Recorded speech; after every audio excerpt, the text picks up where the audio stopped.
mission is to engage leaders, companies, and communities in more successful cross-border trade and investment to accelerate global business growth and increase community success and change the world. And we have a very impressive group of panelists today who all have very special insight into our topic, Culture Clash, Doing Business Abroad Without Faux Pas. I think we all need to learn today through your experiences. There are three panelists today. We have Sergio Kikata with S Consulting, Elizabeth Venikins-Kelly, Director and Author of Cross-Cultural Consulting, and Gloria Peterson of Global Protocol. So welcome, everyone. Good morning. Nice to be here. Great, great. Well, we have some really wonderful questions lined up for you, and I was wondering if each of you could take a moment to share with us what specific political policies of your country affect business, and maybe start by sharing with us what countries you are from or primarily do business in, and give us a little insight about that. And I'll let anyone begin who wants to begin. Well, I'm Elizabeth Venikins-Kelly. I'm located in Belgium now. I've been in Europe for 14 years. Primarily do work in Benelux, but I help people that are dealing with cultural issues across borders. So whether they're going to China or Japan, they're coming in from India, going to the United States. So a lot of different areas. And each country, and that's one of the things that I've learned, and I think the panel will agree, is that each country has its own set of laws, and the conditions of the country can have an impact on how business is conducted. But there are a lot of different employment laws, commercial laws, trade laws, which impact how people can do business within a country. Mm-hmm. Definitely, definitely. How about Gloria, going down the line? What specific political policies of the country you do business in affect how you conduct business? I'm going to come from a little different direction probably than the others. I like to call myself the step before cross-cultural training, Elizabeth, simply because I really feel strongly that especially in Americans, that it's very, very important to understand the nuances, the etiquettes, the protocols of your own country before you can truly appreciate those of another country. So that's my first goal, is to make sure we understand our own. And secondly, I'm very, very sensitive to the small business operator to medium, who have these people who have not had an opportunity to conduct international business. They're the ones most apt to faux pas because they're more relaxed, perhaps, in their approach to business. And then I like to step in and teach them the protocols, the cultural etiquettes that are needed to be respected. How we're different and how we're alike is more my approach. Got it. Thank you. Thank you, Gloria. And Sergio, what would you add to that? Well, good morning. My name is Sergio. As you can hear from the accent, I'm not exactly born in the US. So this is the fourth country I live in. And I have done business in many different countries. When it comes to political policies, I would like to maybe point out two of them that I think are interesting. One is the offsets. Many times when you do business in another country, especially when it's a larger contract, many countries want you to have some local production, want you to add some to the economy, that it's not just selling your products, but it's actually bringing work, bringing technology. And so I think it is very important for many people when they start to think about doing business abroad to begin to think about offsets.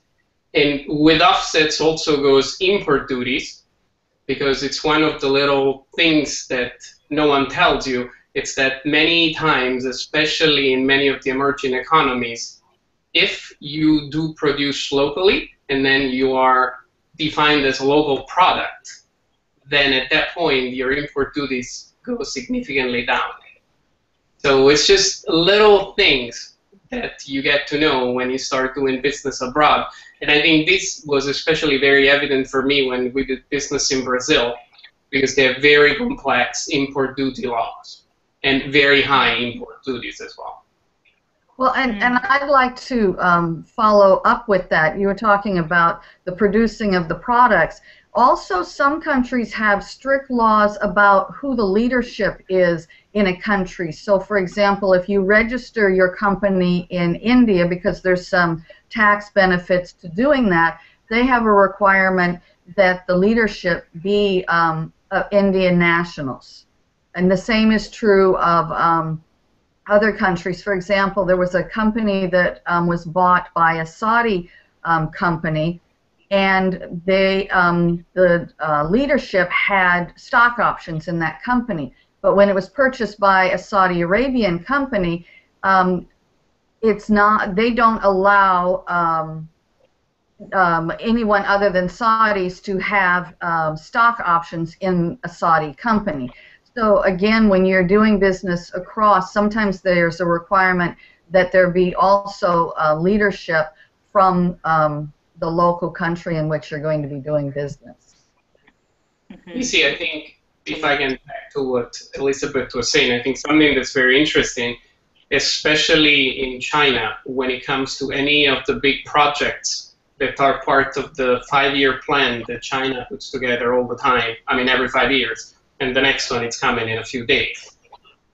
The Chinese very much like to have joint venture, and they're usually 51-49, and the majority owner of the joint venture is Chinese. It's a Chinese company.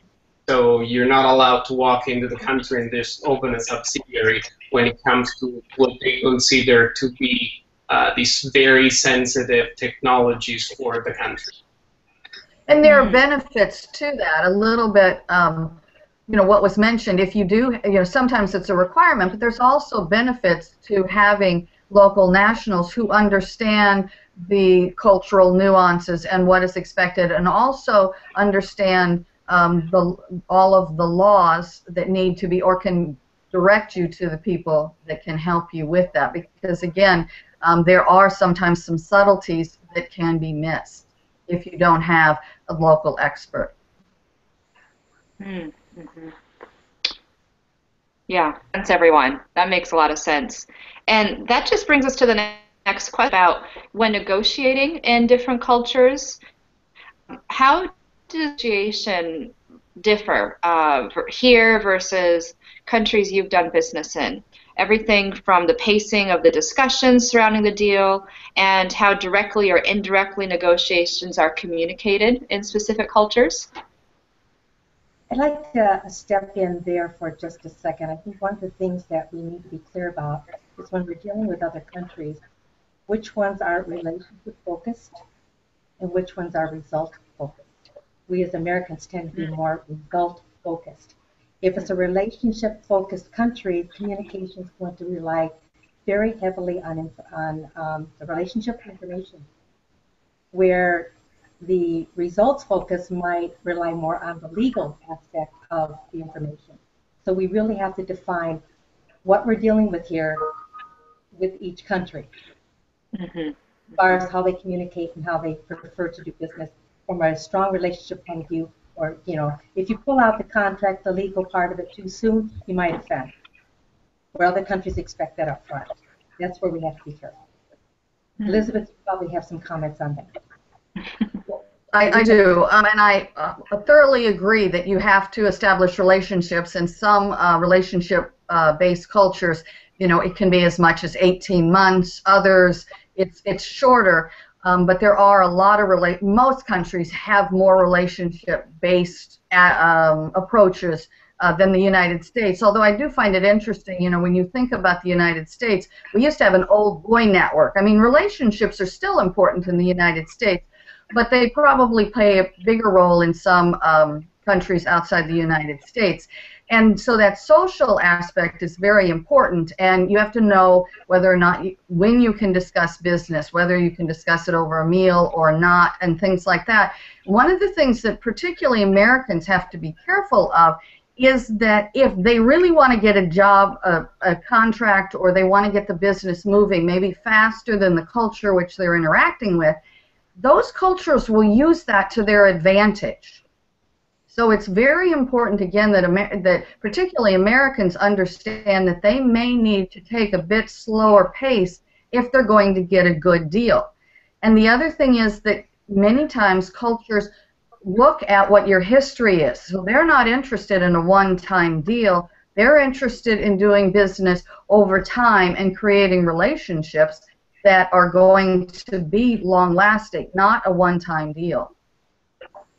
And Sergio, you said you've been from 4 different countries, correct? Yes. Okay, how would that relate to each of those countries? Could you identify them, please? I'm curious. Let's see. I was born in Italy. I lived in England, in Israel, and now in the United States. Okay. And so how would that relationship building differ from each of those, from your experience? I'm curious. Yeah, absolutely. One thing that's interesting is following to what Elizabeth was saying that I have found. It's very interesting because many cultures are very aware, many business people abroad are very aware of how uncomfortable we are in the US about silence. So while other cultures take their time to think when a question is asked, we many times, we're an action culture, and so we want to answer. And I have seen many times in some of these countries, business people, to the point Elizabeth was making, use this uncomfortable silence to move the American counterpart into action that maybe wasn't really necessary. Another point, maybe another 2 points that I think interesting to what you were saying. In many countries, like for example when I lived in Israel, it is very much a coffee and dinner kind of negotiation. The whole idea is, why do business with you unless I know you? Here in the US, we're very good at walking into a room, networking, and telling someone about our life that we didn't know 5 minutes before. For other countries, that's really not something that happens. And then maybe one last point that I think it might be interesting, the way that we see contracts, before coming here to the US, I had never seen a contract as detailed or extensive as we write in this country. Just anyone that has signed a mortgage in this country know what it means. I've never signed an encyclopedia of documents just to get a loan. But again, we're very thorough. When it comes to other cultures, both in England, a little less in England, but in Italy or in Israel, it's very much contracts do not go to the level of details that go here in the US. And so the American businessman needs to be very careful with what does it mean to do business in these other countries, because they might think they're legally protected by the contract. Well, they might be not, because there's nothing in the contract that spells everything out. And the other thing I think about contracts is that some cultures, and I will use Afghanistan as an example, until the contract is signed, there's room for negotiations. And this can make, again, people that are used to, okay, we've agreed on all the details, we're going to have our meeting, we're going to sign the contract and move forward. But if you go to Afghanistan, you arrive at that meeting to sign the agreement, they're still asking for compromises and changes because in their mind, we don't have a signed agreement, so it's still negotiable. That, again, can be very frustrating for business people who expect it to be a transaction and moving forward. And this type of thing does go on, and it's important to understand how that works in the countries in which you're dealing. That's fascinating. To piggyback on what Sergio just said a few minutes ago, I really appreciate your comment about silence, because I think that, I know I'm this way, but when there's silence in a meeting, you want to fill in that gap of silence with conversation, but the other party is trying to process what they just heard. So they're processing and you're talking. So that's where it can be taken at a disadvantage. So thank you, Sergio, for that. That's great. That's great. And that's maybe something something can piggyback on. You know, you're giving great examples of specific countries and how negotiations differ. What about differing hierarchies of status treated in your culture? So how should someone doing business here treat someone of greater or lesser seniority or authority? And what kind of differences have you seen while doing business abroad? I can speak to the Benelux in particular. The Netherlands, which is a very egalitarian culture, and so they're and they're also very direct, and it's everyone is equal. It's in some respects it's a fairly casual culture, but it's quite different from most of the rest of Europe, which is much more hierarchical. Belgium is hierarchical.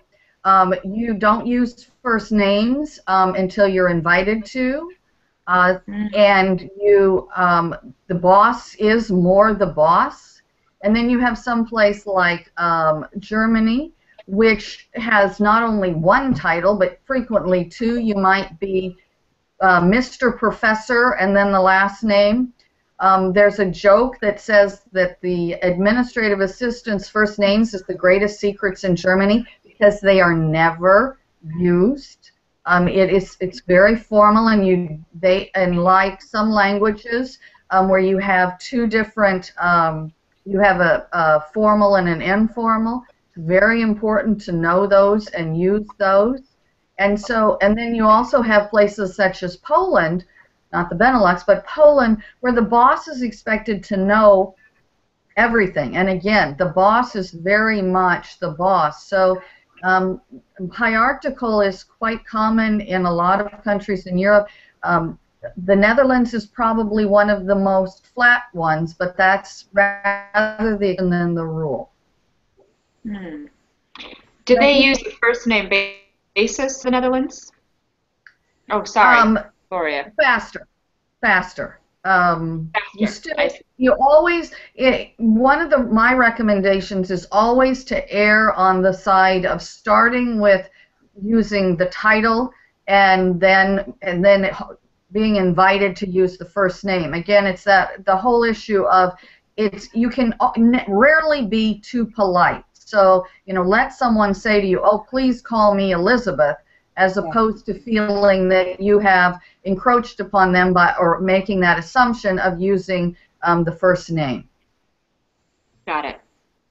If I can follow what Elizabeth was saying, it's kind of interesting because if we take the opposite tack and we look at people doing business here in the U.S., I find that many times when foreigners come here in the U.S., they find it very difficult to try and understand how the hierarchy works here in the U.S. because we're very flat. Everyone calls each other by name, so good luck trying to understand who's the highest ranked official in the room. And for some culture, that is very important. They want to know, who am I dealing with? Who's the boss? And in 99% of meetings in the US, well, good luck trying to figure out who is the boss. And so it causes some stress. Another example that I wanted to bring, it's kind of interesting because many times when we talk about Asia, we talk about Europe, right? And it's kind of a misnomer. There's really no Europe and there's really no Asia. It's continents. They're very big. And so many times it comes to me, this comparison between the way that the Japanese and the Chinese see hierarchy. Japanese very formal. You really want to understand who is the highest ranked person in the room because he's the decision maker.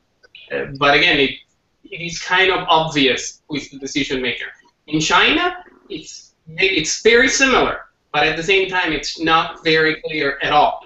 You can enter in a room and not understanding who is the boss, but yet at the same time, you do want to be very careful who you are addressing as far as decision making.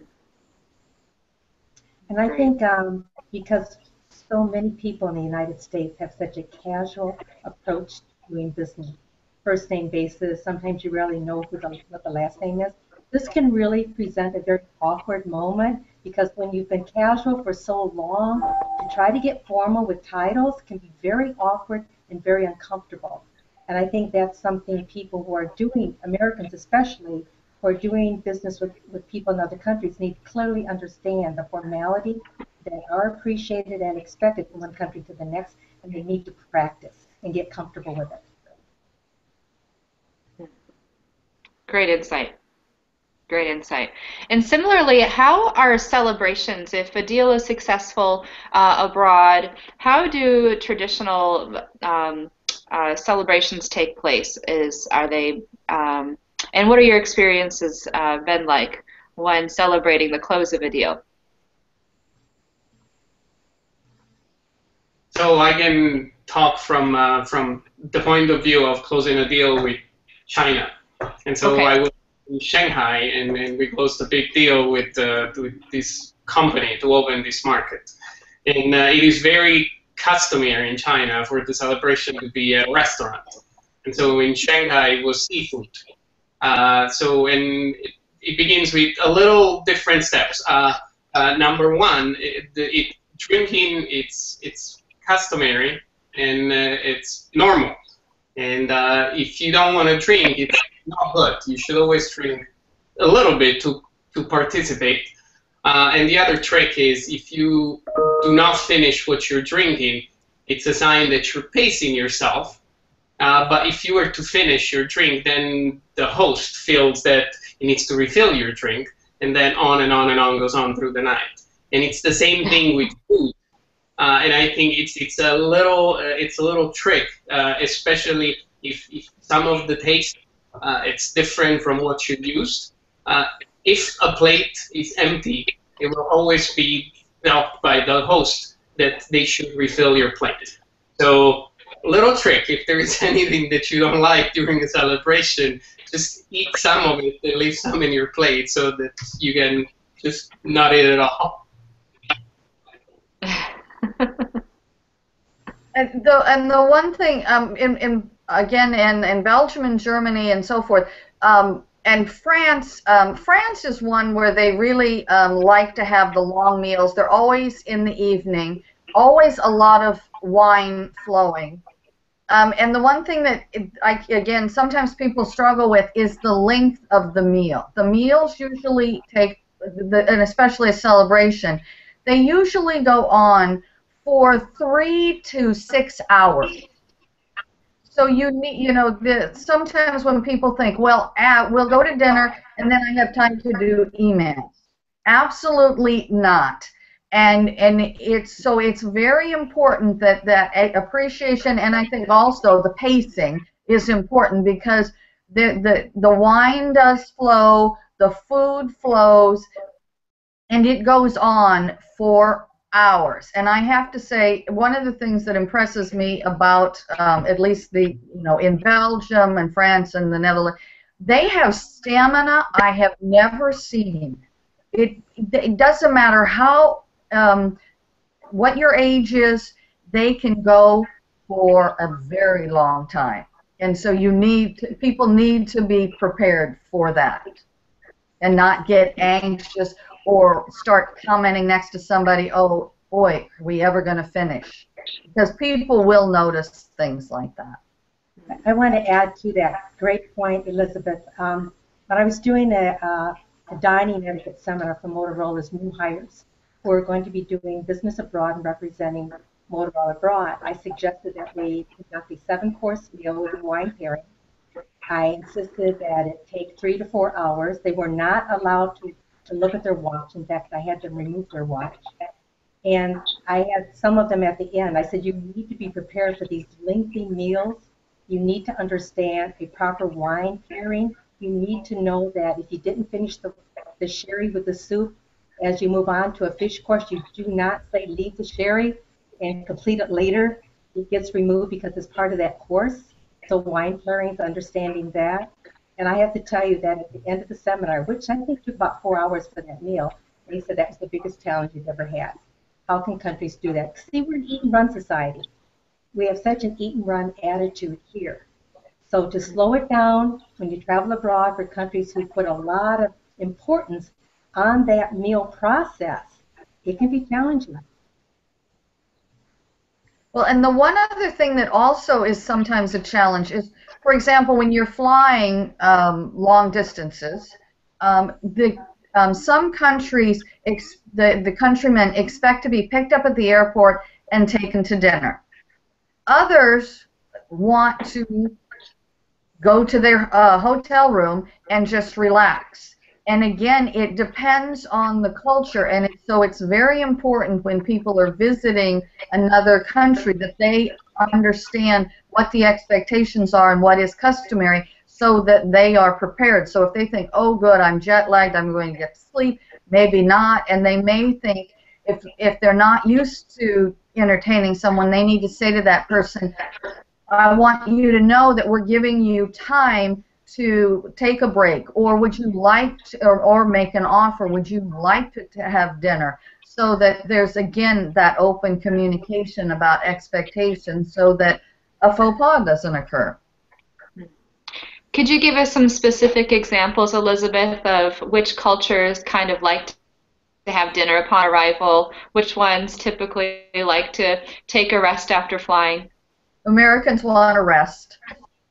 Yeah. Americans want to rest. Frenchmen very much want to go out to dinner. Belgians, who also enjoy their food, want to go out. Sergio, I suspect also Italians want to go out. Probably. and again, Italy, Spain, Portugal, you eat dinner at 8, 9, 10 o'clock in the evening, so going out for a meal, you know, I can arrive at 4, take a couple-hour nap, and then I'm ready to go. Yes, but you see, now one point that you made that's very interesting is the time of dinner. It's a contentious point many times. I've seen many business executives coming from Latin America, coming from the Middle East, even many of them coming from Asia, invited to dinner in the US where someone says, let's meet at the restaurant at 5:30. And many of them have asked me the question, why so early? I just ate lunch at noon, why should I eat again dinner at 5:30? Now it's the same thing where I've seen American executives going to, for example, Brazil and being invited to dinner at 9 and thinking, are we going to eat before? I'm like, no, that is dinner at 9. I've had that experience in Brazil. I understand.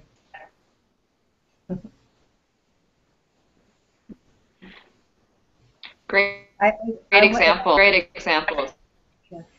Another thing I'd like to make is just, I'm going to use the word protocol, toasting protocol. I think in this country we've gotten very sloppy with our toasting protocol. It's very important to understand the proper hierarchy of toasting protocol. I'll just give you an example. Our presidents have even faux pas on this one. I won't name which ones, but it's been in the news, etc. Past presidents have. When you are at a meal, the host will typically stand, and on the right will be the guest of honor. That's typically the hierarchy of the table arrangement, and toast that guest of honor.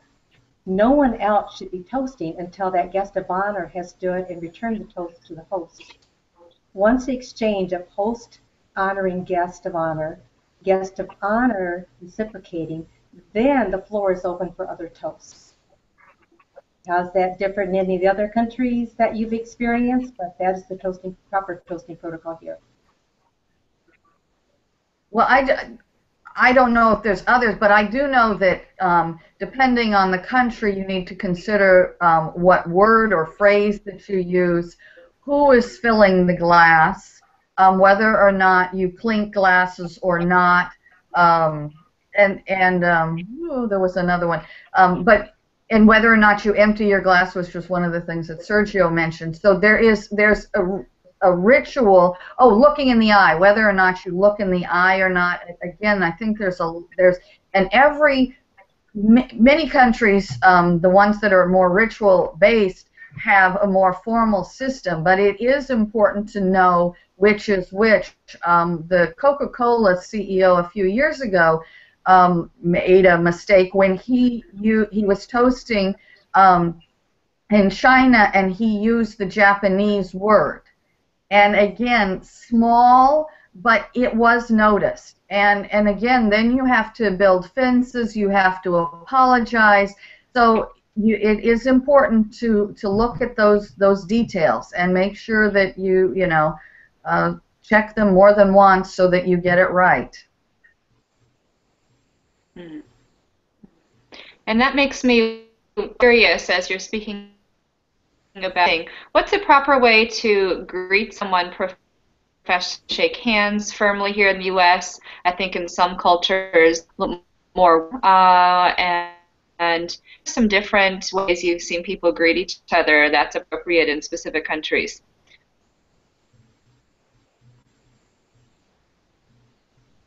Well, you know, I get in Belgium, in the southern part of Belgium, the men actually kiss each other on the cheek, and so that's very common. Handshakes, if you don't know. One of the things, though, for example, in Belgium and in the Netherlands, when you walk into a meeting, you have to shake every single person's hand, even if the meeting is already going on, which, again, is very different if you think, okay, I'm interrupting a meeting, I'll just kind of slide in. You can't do that. You have to greet every single person. And they do use a handshake more often, but there is, once you get to know people or you're in an office, then you'll see more of the kissing on the cheek. You know, again, in the Middle East, most of the Gulf countries, the men will not shake a woman's hand. They will be polite. They will greet someone, but they won't shake hands. And yet that is also common in many of the Gulf state countries, that the men do kiss each other in the cheek twice. So it varies a lot by country. Shaking hands is certainly common. Also, a lot more shaking of hands, I think, between women. At least that's what I see here in Europe. If we look at Asia, I think one thing that's interesting is some shake hands, some other bow, some other wave, and it's very important. In a country that ways bowing, you will look weird. It's kind of here in the United States, if someone walks into the office and starts kissing people around, we are a little bit taken back. But it's interesting, in many of the Asian cultures, they do take the handshake as a substitute for any of the local use. It's just normal if you meet a Japanese delegation to shake hands rather than bow, because it's a very complex formality that it's many times, it's not just bowing, it's how much you bow, how far away you bow. And so it's just, you want to make it easy on yourself to shake hands. You can't go wrong. You know, a funny experience I had in Brazil, I want to share this because it will add a little humor. Yeah, I come from a very British kind of background, so I'm very, very affronted, kissing on the cheek and all of that. I like the handshake. That's my comfort level. Don't touch me. Shake my hand and I'm good. But going to Brazil, you know, they kiss on the cheek, and I had to really get used to the custom of being greeted, you know, with the cheek, kiss in the air, the cheek, you know, kiss in the air. Well, at the time I was there, I was single. And all of a sudden, I started getting three. A kiss on the right, a kiss on the left, and back, etc. And finally, I said, how come I'm getting 3 kisses instead of 2 on the cheek, you know, kiss in the air? They said, well, we wish you luck with a man. Oh, so it's just like just learning some other social nuances was very, very interesting there, too. But it was, to be more serious here, it was a huge adjustment for me to get used to the kiss on the cheek type or kiss in the ear type of greeting when I was so used to the handshake. It is an adjustment, but you have to adjust. And I would like to I want to comment on, just briefly on Africa, because we haven't really talked much about that. But for example, some African countries, Nigeria is a good example. Again, frequently there is a distinction. It's a hierarchical culture. And generally, the men are not particularly comfortable interacting with women from outside the country. And for example, if it's a man and a woman together, even if they're business associates, generally the African men are going to talk to the man. And the reason for this is that is polite. It would be presumptuous of them to speak to a woman that they don't know. So they will speak to the man first and primarily. So again, one of the things that we have to remember sometimes is that sometimes what we might perceive as being rude or inconsiderate is actually someone being quite respectful. And so we do have to sometimes remember that. And again, it is country specific. That's a great segue. Go ahead, Gloria. Please add to that. Okay, if you don't mind, because I think I can help clarify that a little bit. What we realize we're dealing with is the United States started out as a very gendered society. In where there was, the man opened the door for the woman, the woman initiated the handshake, those kinds of traditional etiquettes, if you will. It was in the 1970s when we had our feminist movement and equality movements that changed. And in business, we became much more non-gendered in our approach to business. Women want to be treated equally, etc. There is no who opens the door for whom, etc. in the business environment. But in other countries, that's not the case. So I think it's important to understand traditional forms of etiquette and the other, as I term, modern forms of etiquette, which is non-gendered. So I take it to, when I teach this, I teach gendered versus non-gendered forms of etiquette, and then which countries are gendered and which ones are non-gendered. You've got to be able to go back and forth between the two in order to show the respect that Elizabeth just pointed out. Great point. Yeah. Your experience, okay, great.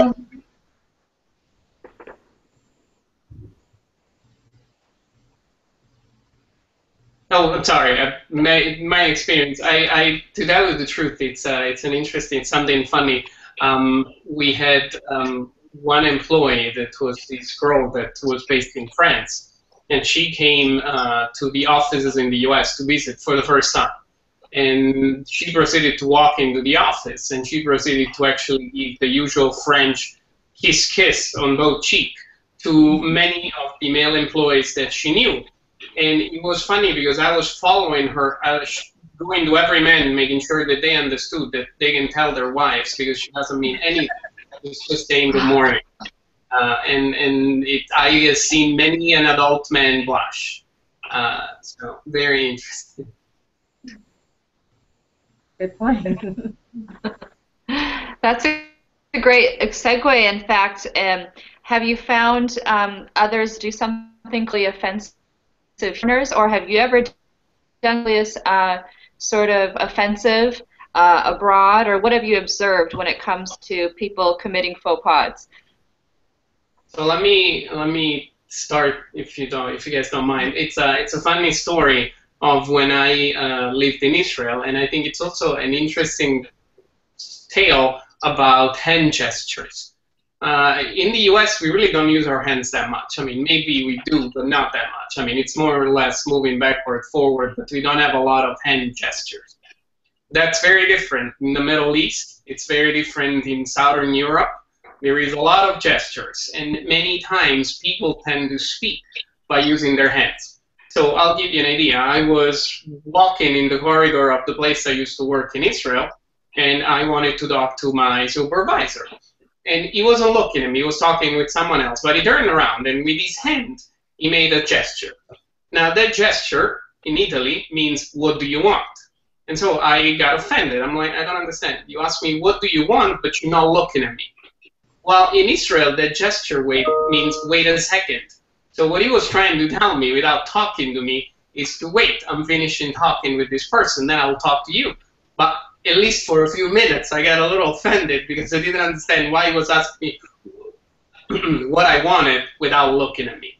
So it's a cautionary tale about hands. Very, very difficult in some countries. What is the hand gesture, Sergio, for that? Like, in Italian means what do you want? In Hebrew means "rak shniya," that means wait a moment. So.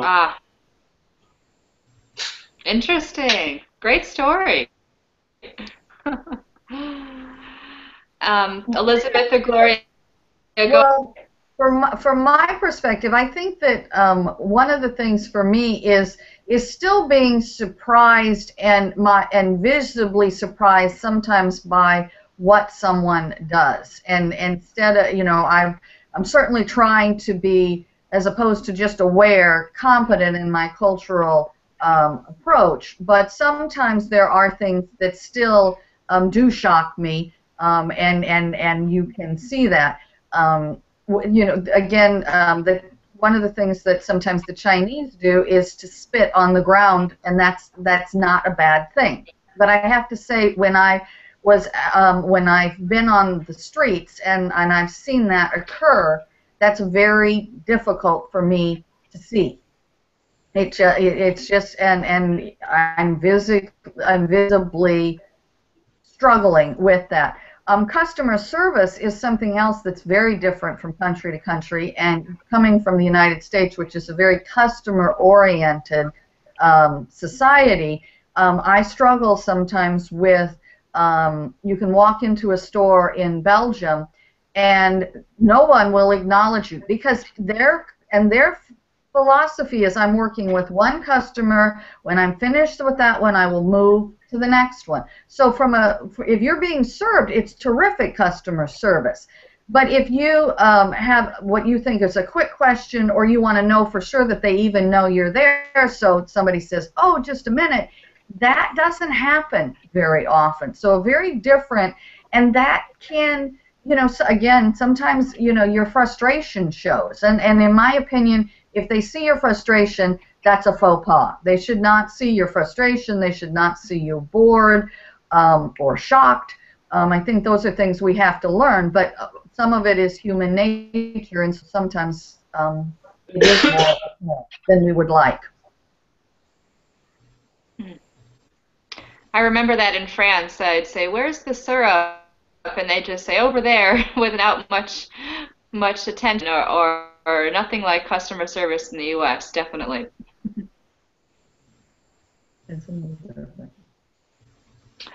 Gloria or Sergio, yes, go ahead. When it comes to gestures, I think it's really funny because some of the real common ones that we're used to here can be so misinterpreted, like the OK sign when they go like that, A-OK. In this country, it means good job. In another country like Brazil, it can be a very obscene message. You have to be very careful of your gestures. The peace sign, the pointing, thumbs up is another one.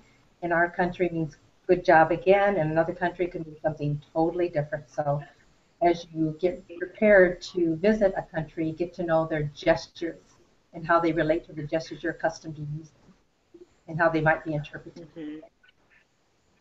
So maybe one thing that is interesting that I was just thinking about now, another thing that you have to be careful to avoid faux pas is when you're eating. In Europe, we're extremely formal. I mean, when I was 8 years old, I think I knew how to prepare a banquet table. But again, it's very important. Your fork, your spoons, your knives. Mistakes are not allowed. It looks really bad. I mean, the first thing that people think is, where do you come from?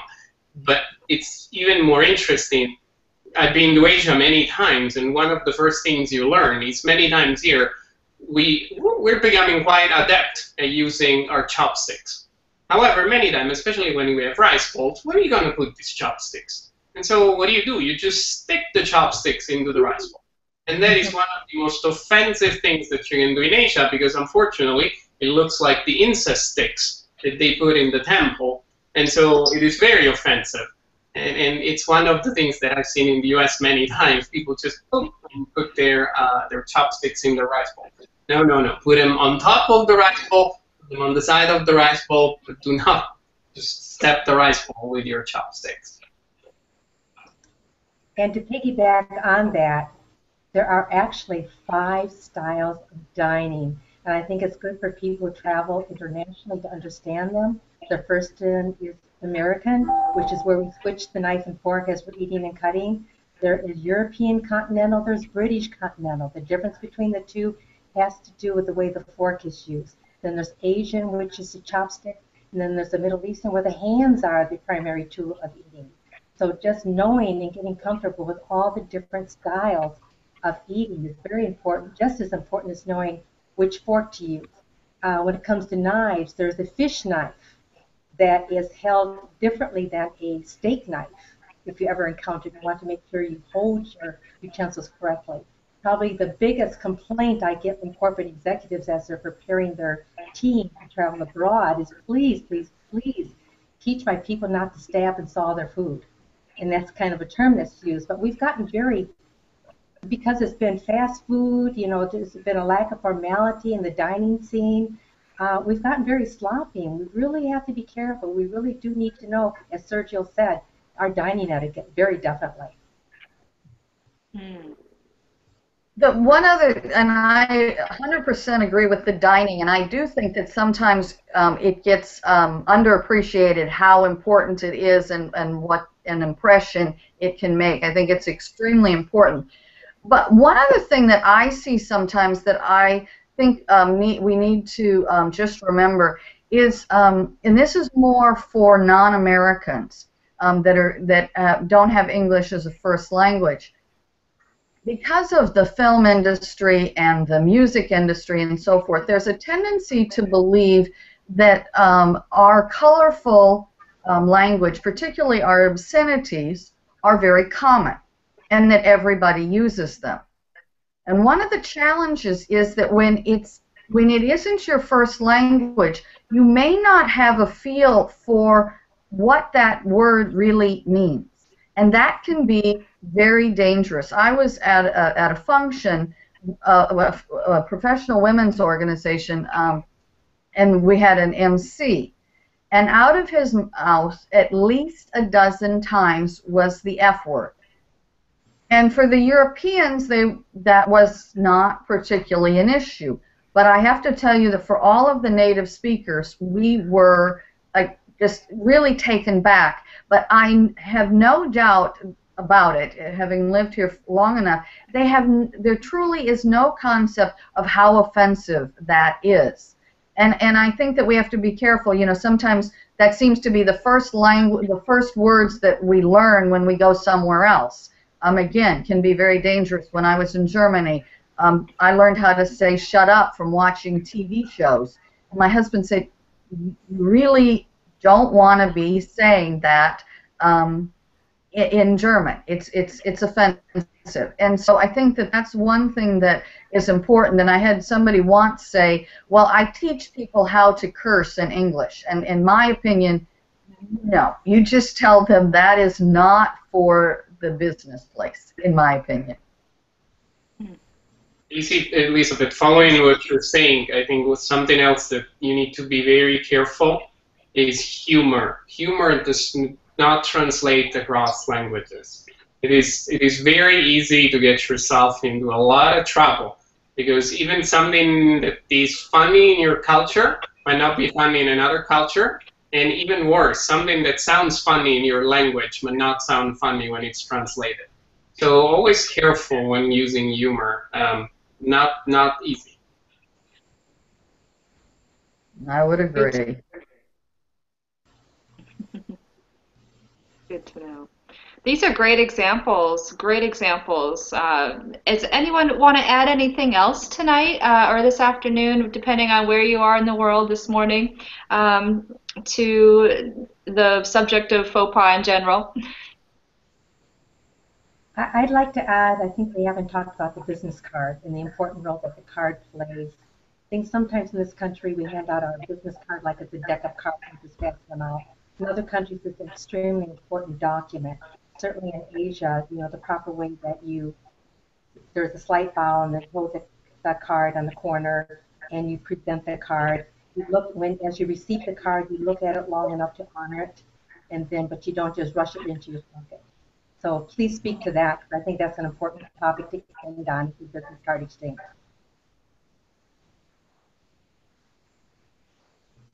It's actually something that's interesting.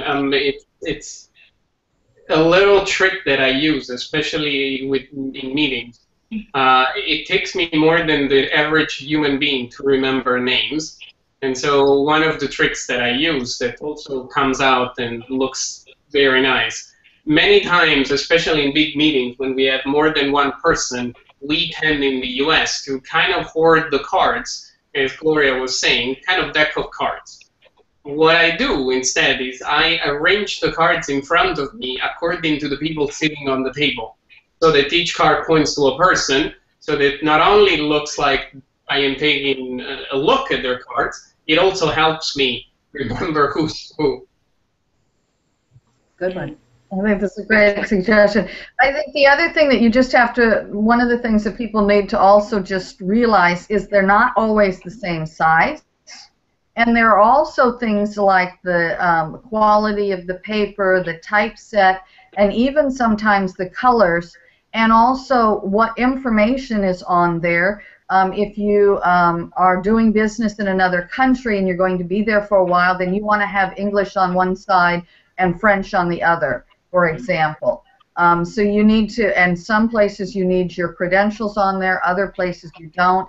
Titles can be huge, and I know sometimes people will also change their title depending on the country in which they're working so that they have adequate authority for the people with whom they're interacting. So business cards are huge, and it's also like everything else we've talked about. There are a lot of nuances, and you need to know what is the specifics for the country in which you're dealing with.